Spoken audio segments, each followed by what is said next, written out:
ஐயா, சாமியோட வாழ்க்கையில் த லைட் ஆஃப் ஏஷியா புத்தகம் ஏற்படுத்தின தாக்கம் அதை பற்றி சாமி தான் சொல்லியிருக்காங்க. சுவாமியுடைய வாழ்க்கை முழுவதும் அந்த புத்தருடைய தாக்கம் இருந்தது. லைட் ஆஃப் ஏஷியா வந்து புத்தருடைய கதை. அது புத்தருடைய தாக்கம் இருந்தது. அவருடைய இளம் வயதிலேயே திருமண வாழ்க்கையிலேயே அவருடைய பிள்ளைகளுக்கு பேர் வச்சதெல்லாம் பார்த்தீங்கன்னாக்கா புத்தர் குடும்பத்தில் வந்த பேர்கள் தான் இருக்கும். யசோதரா, அமிதாப், மாயா, இதெல்லாம் புத்தருக்கு ரொம்ப நெருங்கிய சொற்கள். இதெல்லாம் சாமி வைக்காத பேர் வந்து அம்மா மட்டும் வச்ச பேர் வந்து பீனா, கடைசி பொண்ணு. அது வந்து வேறு விதமாக இருக்கும். சாமி வச்ச பேர் வந்து இந்த 3 பேர். இந்த 3 பேரும் புத்தர் சம்மந்தப்பட்ட பேர்கள். புத்தருடைய தாக்கம் ரொம்ப அதிகமாக இருந்தது. காரணம் வந்து புத்தர் எல்லாமே நெகேட் பண்ணவர். இதா இல்லை, இதா இல்லை, இதா இல்லை, இதா இல்லை. உருவ வழிபாடுன்னு ஒன்று தனியாக கிடையவே கிடையாது அவர்கிட்ட. பிக்ஷை தான், பிக்கு தான் அவர். பிக்ஷை எடுத்தான் வாழ்ந்தார். எளிமையான வாழ்க்கை வாழ்ந்தார். மனிதனுடைய வாழ்க்கையை ஆராய்ச்சி பார்த்தார். மனிதனுடைய வாழ்க்கைக்கு வரக்கூடிய துன்பத்துக்கு என்ன காரணம், இதை பார்த்தார். மேற்கொண்டு சாமிக்கு ரொம்ப இம்ப்ரெஸ் பண்ணது ஒன்றே ஒன்று தான்.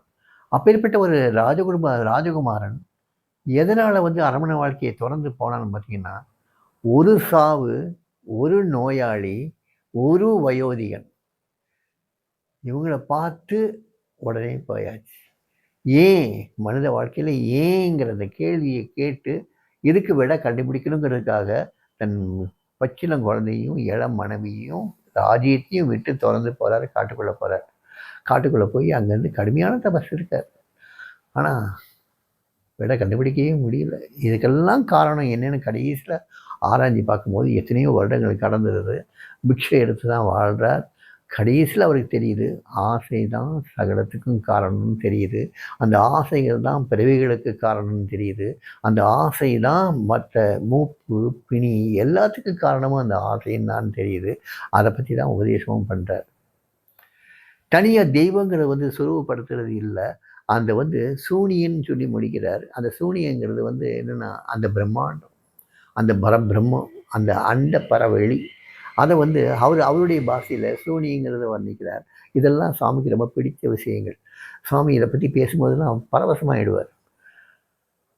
என் அப்பா, my father, who is everywhere, all pervading, அது சொல்லும் போதே சாமியுடைய கைகள் மற்றது எல்லாமே பார்த்திங்கன்னா உணர்ச்சி பிரவாகமாக இருக்கும். புத்தருடைய டீச்சிங்ஸும் சாமியுடைய டீச்சிங்ஸும் கிட்டத்தட்ட ஒன்று போல் இருக்கும்.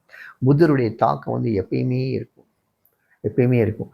ஆனால் தற்கால வழக்கப்படி சில கோவில்கள் இதெல்லாம் வந்ததுனால அந்த கோவில்கள் மேலே உள்ள பக்தியை வந்து கொஞ்சம் கொஞ்சமாக மக்களிடையே ஏற்படுத்துறங்கிறதுக்காக கோவில்கள் உள்ள அந்த பழங்காலத்து கோவில்கள்லாம் ஞானிகளுடைய சமாதிகளாக தானே இருந்தது.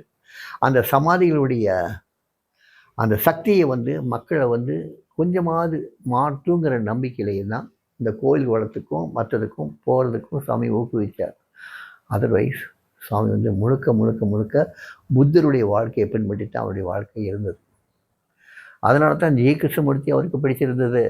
ஜெய கிருஷ்ணமூர்த்திய வாழ்க்கையும் புத்தருடைய வாழ்க்கையும் கிட்டத்தட்ட ஒரே மாதிரி வாழ்க்கை. ஜெய கிருஷ்ணமூர்த்தி இப்போ உள்ள மாடர்ன் டயத்தில் வாழ்ந்த மாதிரி, புத்தருடைய வாழ்க்கை அந்த காலத்து அந்த ஏன்ஷியன்ட் காலத்தில் வாழ்ந்த வாழ்க்கை.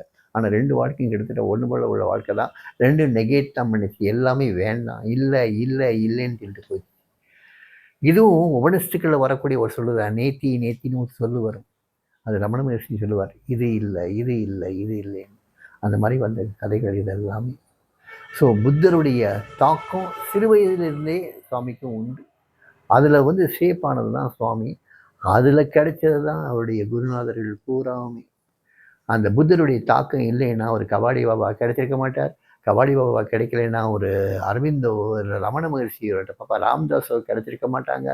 இவங்கெல்லாம் கிடைச்சதுனால நமக்கு அவர் கிடைச்சிருக்காரு. ஸோ நமக்கு வந்து ஆதி குரு எங்கன்னு பார்த்தீங்கன்னா புத்தர் தான். அதனால் புத்தருடைய தாக்கம் நிறையாவே இருந்தது.